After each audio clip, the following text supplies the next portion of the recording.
For today, teach, we're gonna talk about making lesson plans and how we can utilize it in order for in the purpose on our purpose of making our students more efficient in learning. So before we start with the discussion, I want to ask you, how do you make lesson plans? What are the things that you actually do? Uh, I first start with an objective. Mm-hmm. So I write the objective or objectives. Then I also write the lesson proper, Mm-hmm. the procedure, and if there are materials that we need to use during the class aside from the books Mm-hmm. or the book that we're going to use during the class. Okay. So basically, I think those are the parts of a lesson plan, diba? Okay. I'm just Yes, sir. browsing if we can find lesson plans here. All right. So uh, everyone has their own way of making a lesson plan. Perhaps it's one thing that teachers um, learn from. That's one thing that they learn from college. If especially if their major is education, diba? Opo. I we cannot really force them into a lesson plan that they should what lesson plan they should use because again it's more of a learning style. Each person has its own or his or own her own learning style. At the same time, the That's right. teachers also have their own way of teaching something. I mean, making a lesson plan. All right. Yes. So the question is, how are we gonna make a good lesson plan? So that's the agenda for today. Um, there is a video that we created for the ICANN Metaspace or the website of ICANN, wherein you can learn all the texts and all the courses that we offer in ICANN. So this can, upon viewing that, this can help you understand what kind of um, programs we offer and what is our goal. By learning the goal of ICANN, we can understand that, okay, our students are geared to become polymaths. Polymaths are people who have different knowledge in different areas. Okay, so the point is, we want them to become not just an expert in one field but in different. Yun yung parang ultimate goal. Parang we are giving them the foundation that they need. Okay? Parang we're strengthening the foundation.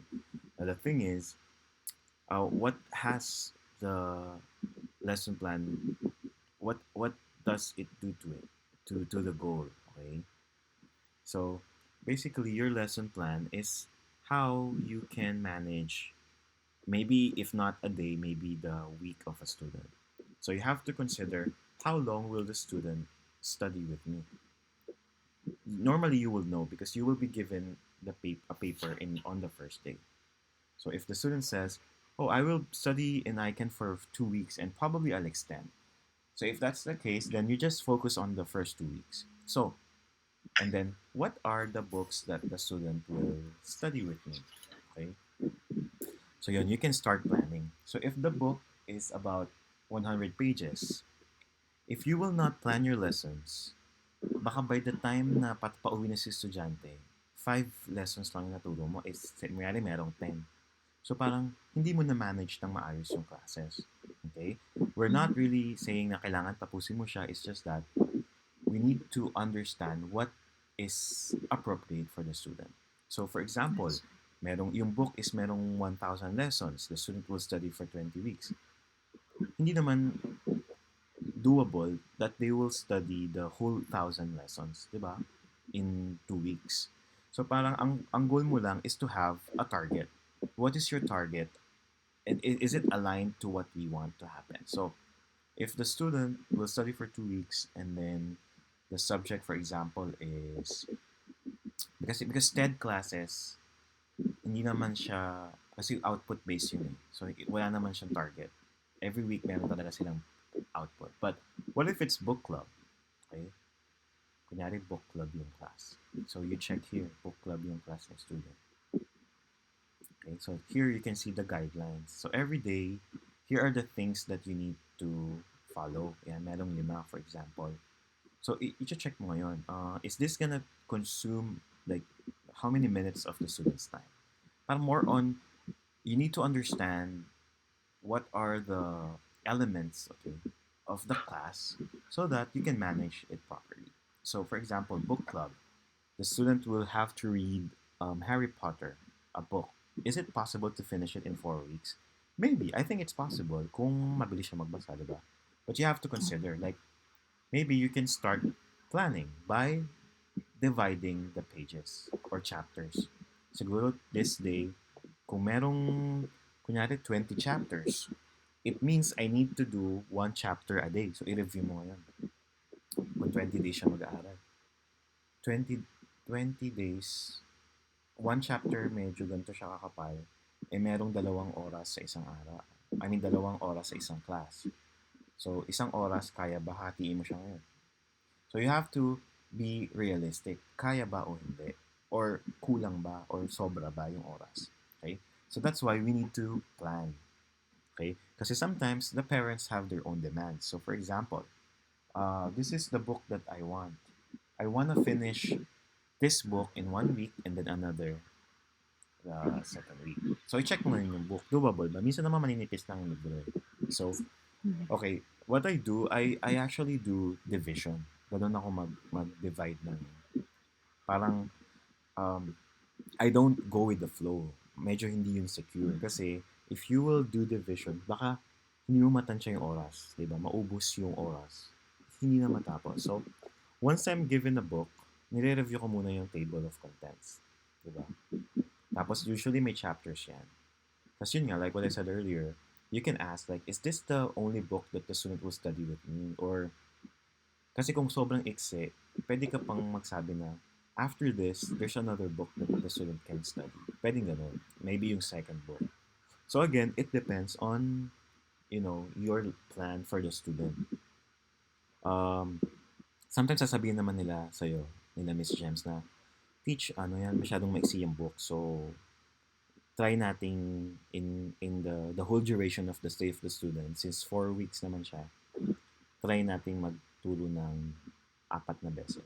I mean, 4 na beses. Dalawang libro. Okay? So, ganun. Minsan naman, nag-share kayo ng libro ng teachers. May ganun eh.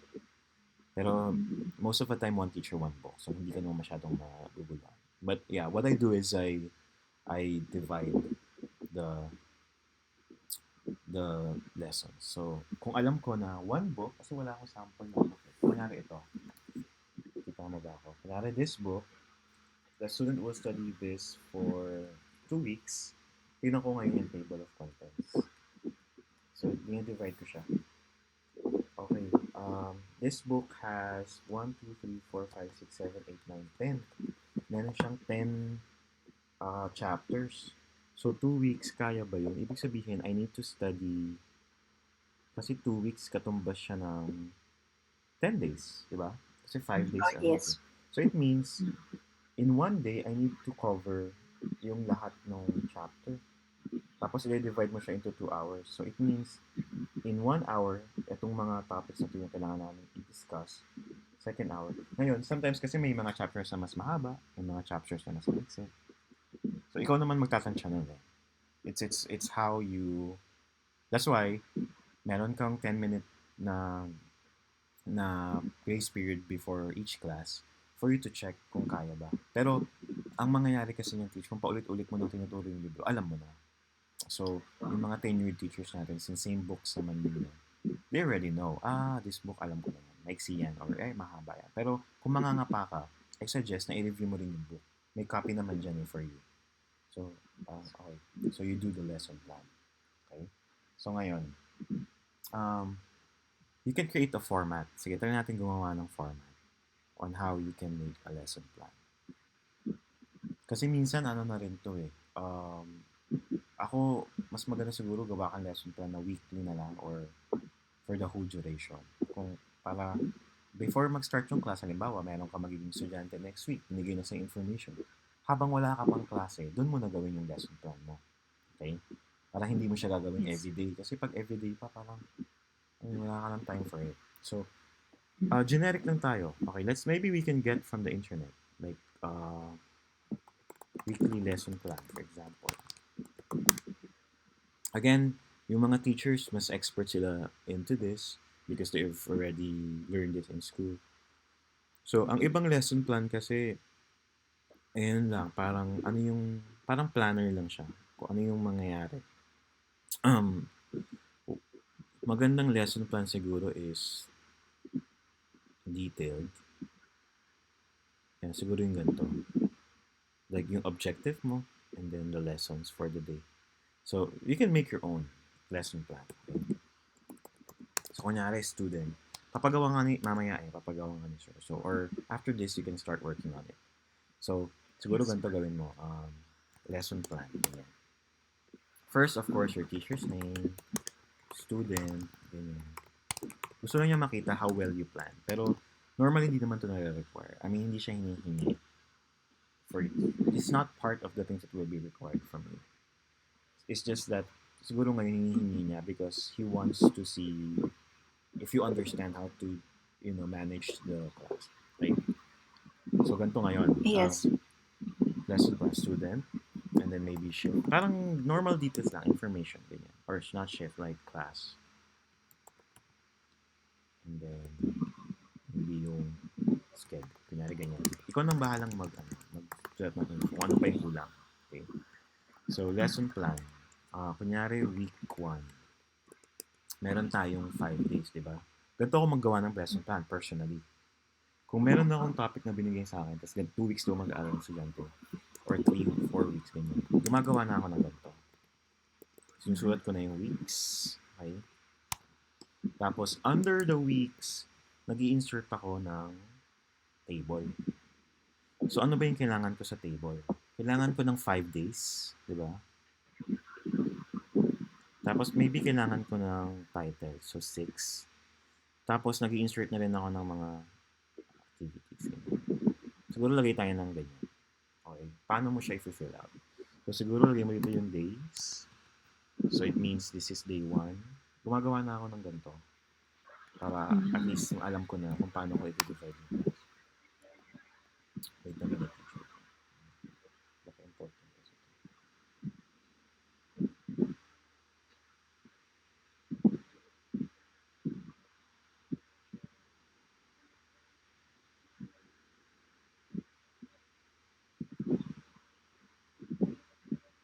Okay, so days, ganyan. Day 1, 2, 3, 4, 5.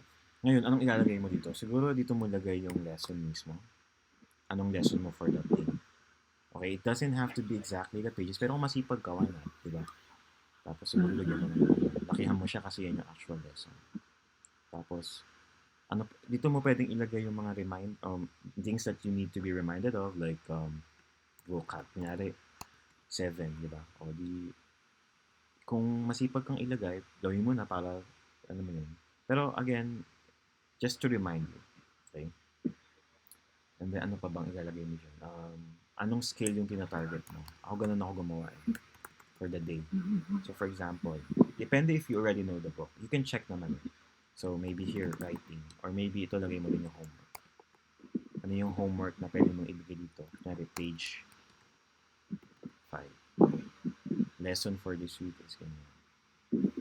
So, ganyan yung ginagawa ko. Okay? Simple lang naman. Or maybe this one is activity. Pwede kang gumawa. But it's up to you. You're the teacher. So, probably you'll know. Tapos, i-copy mo siya. The book. Okay. Copy mo siya. 4 times. Yan. Tapos, ito pala lagay mo din yung title of the book. Okay? So, ganito ako gumawa ng lesson plan personally. And then, kunin mo yung, so later, you will have this activity. What you do is you get a book or ask a book, what lesson plan do you want me to work on? Okay? Tapos, hingi ka dyan kay Miss Gemma ng libro. Tapos, itry mo siyang ipasok dito. Okay? Let's say the book is Reading Explorer. Kunyari, yun yung title ng book mo. So, i-review mo na siya. Tapos, check mo ngayon, is it doable? Kasi again, day 1. Day 1 is 2 hours. Pwede ka rin mag-insert below. Pwede rin naman. Okay, para gusto mo talaga. Day 1 A, which is first hour. Day 1 B. Pwede rin ganyan if you wanna be more specific. Ako kasi, sa totoo lang, I am, how do you say, I really like making plans and guides. Like even now, here in Korea, everything that I do is plotted in my calendar. Yung simpleng paghugas ng pinggan ko, nakaplot yun. Kailangan ko sundin. Wow. Kasi if Very I, organized po. yes po, Tama. kasi, Para the thing walang is, nawi-waste na time. wala nang waste of time. So, medyo OC ako sa ganun. Kaya ako, pag gumagawa akong lesson plan, as in naka-specific ako kung ano yung gagawin ko dun sa second hour. Tapos, naiinis ako pag hindi na-follow. Kaya kailangan i-follow natin yun. Yun. Para pagdating ng end ng class, ng end ng stay ng student, sure ka na hindi ka na-cover mo lahat. Kasi ang natandaan kong issues before, may mga teachers na ang bagal. So, kailangan pang kausapin yan ng coordinator sa teach. Patapos na yung klase, nababagalan yung nanay, but today ito lang yung ginawa niyo. Sabi, kasi teacher, ang daming ginagawa, ang daming ganyan. Ang dinadahilan nila is yung mga vocabulary, yung mga ganyan. Pero the thing is, hindi naman talaga nakakakain ng oras yun eh. Like what I said, hindi yun yung focus mo sa class. You just have to check it. So, mabilisan lang talaga yun. Hindi siya yung iniisip ng iba na, iba kasi yata parang buong oras doon nag-i-spend eh. Okay, let's do quiz. Ginagawa pa yata game show yung klase. Okay, question number 1. Hindi naman siya fun na ganun eh. I mean, quickly lang. Okay, lesson number 1. What is this? Pag mali, di mali. Hindi mo naman kailangan i-guide si student eh. So, siguro yun yung nagiging issue na parang some teachers, kinakarira nila yung sa vocab part tsaka yung sa I Can Notebook. Eh, in reality, hindi talaga siya ganun. Mabilisan lang yan. 10 minutes lang yun. As in, quickly lang i-check mo. Huwag kang mag-focus doon. Kasi your actual focus is the lesson. So, siguro in 1 hour, ang lesson is 40 minutes. Kasi 10 minutes will be for that. And then sa second hour, the actual lesson is for 40 minutes then. 10 minutes is for the recording. Kasi every day, si student, i-record mo siya. Okay? Nasabi na ba sa'yo yan? Hindi pa. Hindi pa. Pero kasi adult yung student mo eh. So, I don't know. Hindi naman kailangan yun eh. Pero anyway, for other students, pag may sunod kang bata, every day, for 10 minutes, you will record your student. Hindi naman, just get your phone. Or maybe you can borrow a phone from Icon. Meron mga phones dyan. All you have to do is to record the student summarizing their class. Maybe I will make a separate video for that. Okay, but anyway, yung recording is more on summary of the day. So sasabihin lang niya, re-record mo lang siya, and then the student will summarize ano yung nangyari today. Tapos after nun, the video will be sent to the Facebook group of the student. Tapos yun lang, ganun lang kasimple yun. And then hindi rin kailangan mag-memorize yung student doon. Hindi rin kailangan mag-practice yung student doon. Some teachers kasi, they spend time memorizing or alam mo yun, parang ginawang performance yung recording ng video. Wherein, it's just a log. Alam mo yung mga scientists sa mga movies na pag may nangyari, yung re-record nila. Di ba? Like, today I saw the... Parang ganun lang din siya. It's not really something na ipapresent or ipapublish. It's just for the parents to see. So I don't know, but yung ibang teacher, kinain doon yung oras nila nung recording.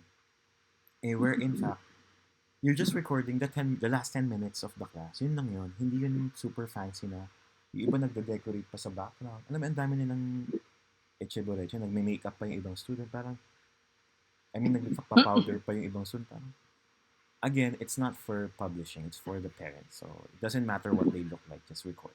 Yun lang yun. So, ikaw, pag may student kang ganun, just tell them, you don't have to. But anyway, ayun. So, try mo i-manage based on a 40-minute period yung class. Okay? Yan yung parang pinaka-ano mo siya. Ngayon, gawa ka ng book dyan. Tapos, try mo gumawa ng lesson plan for that book. Tapos, try mong i-justify kung ano yung, kung bakit sa 4 weeks na lesson plan, hanggang dito lang yung kaya ng student or hanggang dito lang yung ano.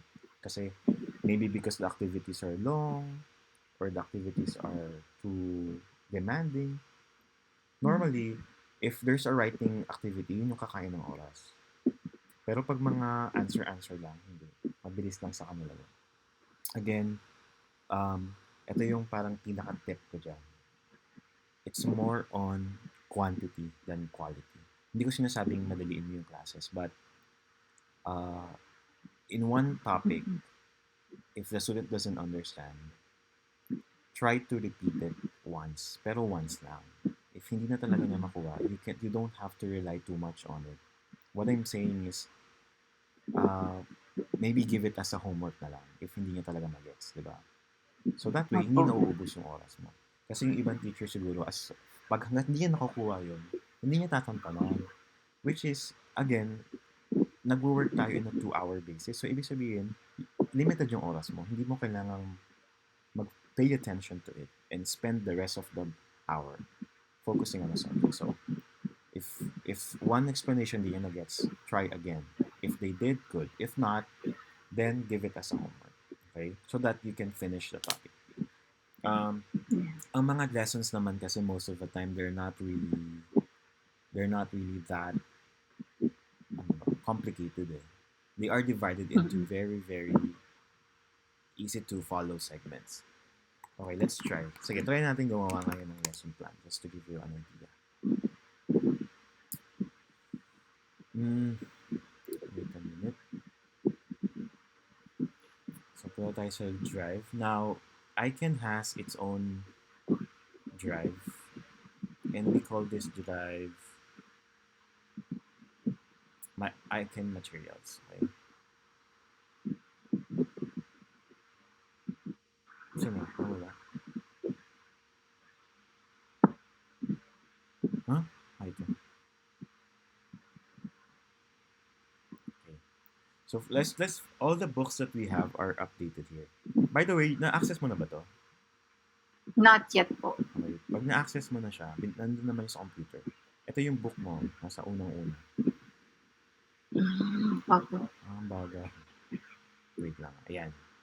I think this is your book. So, nandyan lang siya. Okay. But anyway, ayun yung book. So, you can review. Okay, so let's find the book para yung simple lang. Let's say the book is Reading and Vocab. Hanapin natin siya ngayon. Reading and Vocab. Ayan. Tapos kunyari ang book niya is, dito lahat ng books eh. Subject link. Ito yung pinaka-common na book eh. Most students will do subject link. Okay, kunyari 1. Sana hindi siya isa-isa. Sana PDF siya. Ayun, PDF siya. Okay, so tingnan natin siya ngayon. Okay.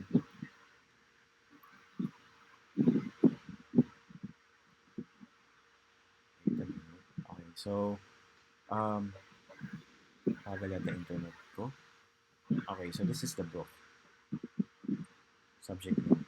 Ngayon, if you're gonna make a lesson plan for 4 weeks using this book, the first thing you need to do is to check the pages. And so according here, meron daw 4 chapters. So it means every week, meron kang 4 activities. Tapos tingnan mo yung pages, 6 to 14. 6 pages, parang in one day, 6 pages lang. Depende sa level ng student pero I go for hindi sobra-sobra yung 4 weeks dito. So makakagamit ka ng maraming book. Okay?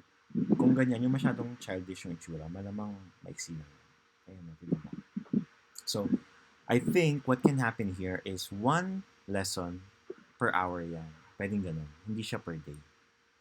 Okay, let's see. So, the topic is flowers. Ito yung picture 1. Ito yung lesson 1.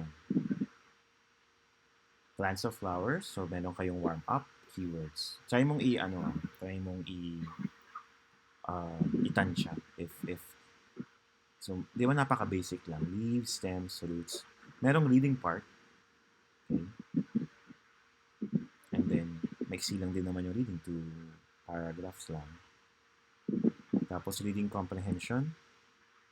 Graphic organizer. Ayun na yun. Diba?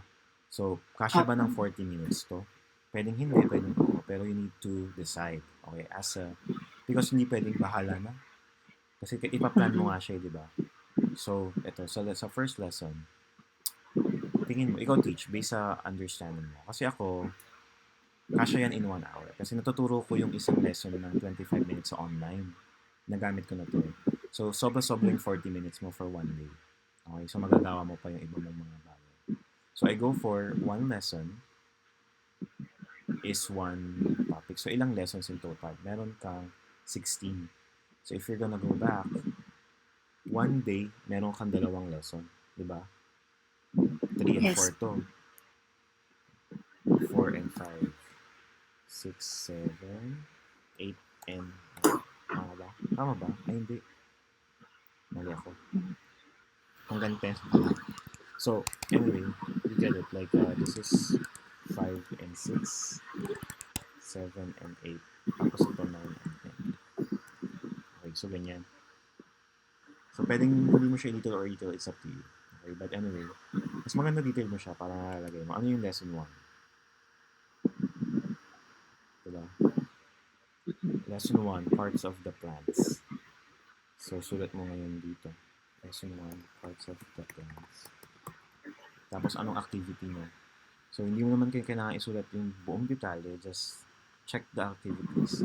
So, merong warm up, merong reading, merong reading comprehension, graphic organizer. So, pwedeng ibigay mo na to as homework. Diba? Graphic organizer is homework. So, ganun gawin mo. So, anong activities niya for today? Warm up, reading comprehension. Ano yung homework niya? Ibibigay kong homework sa kanya dito is yung graphic organizer. Tapos, anong skill meron dito? Maybe writing, and yun, ganyan. Or, not writing, reading. Ganyan, di ba? Tapos yung lesson 2. Ngayon, at least, pagka alam mo na yung, pag dumating na yung student mo, at least alam mo na yung target mo. Na, okay, by the end of this week, kaya na. Ngayon, may mga days na they take exam. I think every Monday they will take exam based on the following week. So, meron tayong weekly exam. Meron kasi before na server, and in the server, nandun yung mga exams. Yung mga teachers, gumagawa sila ng exam. Tapos, sinishare nila doon. So, yung mga teachers, kayo, mag-share lang kayo ng exam. It means, hindi mo na kailangan mag-effort masyado, di ba? Pero, Yes. since bago lang kayong lahat dyan at wala tayong server na most likely, kayo yung gagawa ng exam for your students. Okay? It doesn't have to be complicated. Just, you can use the same activities. Like, for example, define the words. Yan, yung mga words na yan. Define.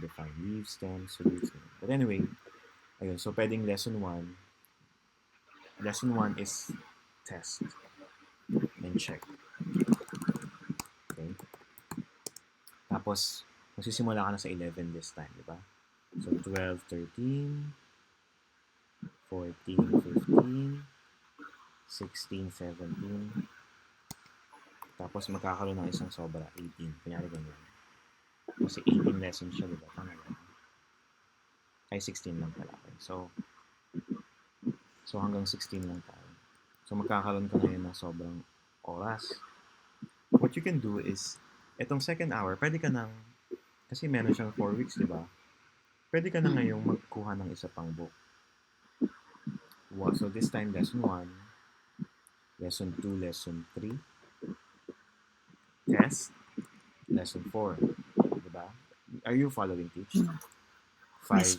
and 6. So, ganun lang din siya. Parang if-format mo na yung mangyayari dun sa student. Ngayon, hindi mo naman pwedeng madaliin yan. Kung ito talaga yung lessons mo for the day, hindi mo pwedeng madaliin. So, ngayon, at least alam mo na, oh, by the time na ita-take niya tong matatapos na siya, the second book will not be finished. Hindi siya possible matapos. Para at least, maset na yung expectations ng parents. Okay?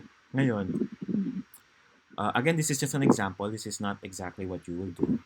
Ngayon, kung sabi sa'yo, tanungin mo sila, pagbigay ng book, kailangan po ba itong matapos in 1 week or ilang weeks po kailangan tapusin to? Ngayon, if hindi siya manageable during class, again, you can always give it as a homework. So, pwedeng parts of the plans, tapos itong tatlong to gawin mo homework para makarami ka. Okay? So, mag-a-adjust talaga sa homework. Huwag kang matakot magbigay ng homework sa teacher sa students. So, again, lesson planning, you will have to decide, for example, in 4 weeks, the parent wants to study itong book na to, tsaka yung susunod. Subject link 1 and 2, gusto niya. So, ibig sabihin, kailangan mo i-compress in 2 weeks itong one book, which is kaya naman, no, di ba? Kaya naman, nagawa naman natin. May sobra pa nga. Ngayon, kung sabi niya, gusto daw niya, so most likely, 2 books lang kaya. Ngayon, kung makulit kunyari, gusto 3 books daw, pwede ka nang mag-plan. O sige, kaya naman yan. Actually, kaya lahat yan. It's just that, the rest will go to homework. Tapos, more on check ka na lang. Wala nang discussion yun. Kasi yun yung gusto ng nanay. So, check lang kung tama o mali. Tapos, focus ka lang sa lesson. Okay? So, every time na may activities and it's so long, and it's not possible to finish everything in one sitting, oh, homework is your friend. Ako ganun. Ganun lang naman. Kasi they have a lot of time naman at home to do the homework. Okay? Yes. So, yun. So, ito yung parang sample of lesson planning. You don't have to be really, really specific on the particular activities. Siguro yung parang titles lang or ano yung theme ng mismo activity. Pero mas maganda para siyang calendar. Ganyan. So that you can see quickly kung ano yung ano. Tapos, you can request for this copy or you can print a copy of this para pagka, kunyari, isang student mo, ito yung plan mo for the student. E di, i-highlight mo na. Kunyari, today tapos na to. Na-highlight mo siya. Second day, tapos na ako. Para nakikita mo yung progress. Okay, tapos na. Tapos siguro, pwede mo rin siyang gamitin as personal diary mo. Like, sulat mo dito yung mga scores niya sa gilid.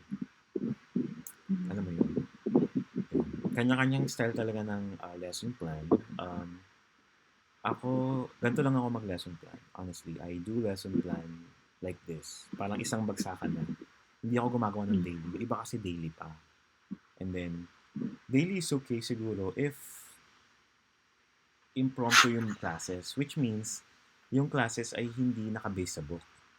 Like for example, TED class, most of the time, hindi naman yung napaplan eh.